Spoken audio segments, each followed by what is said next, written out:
кейбір ғалымдар айтады, пайғамбарымыз саллаллаху алейхи вассалам сенің көкірегіңді ашпадық па деген мағынасы, алла тағала пайғамбарымыз саллаллаху алейхи уассалам жүрегіне хикмет және иманға толтырған.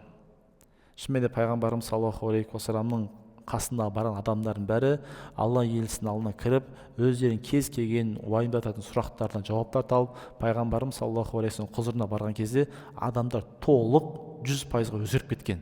Яғни пайғамбарымыз саллаллаху алейхи вассалам құзырына барып, пайғамбарды жақсы көрмейтін адам болмайды дейді. Имам Термизи рахимахулла пайғамбарымыз саллаллаху алейхи вассаламның сипатын баяндап былай деп айтады: пайғамбарымыз бірінші көрген адам пайғамбарымыз саллаллаху алейхи вассалам бойына қарап кішкене сескеніп қорқып тұрады дейді.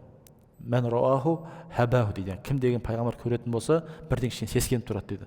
Ал кім деген пайғамбарымыз халатау, кім араласып сөйлесетін болса, ахаббаху, пайғамбарды жақсы көреді дейді. Кез келген адам, пайғамбар мәжілісінде болған адам пайғамбарды жақсы көрмей кету мүмкін емес дейді.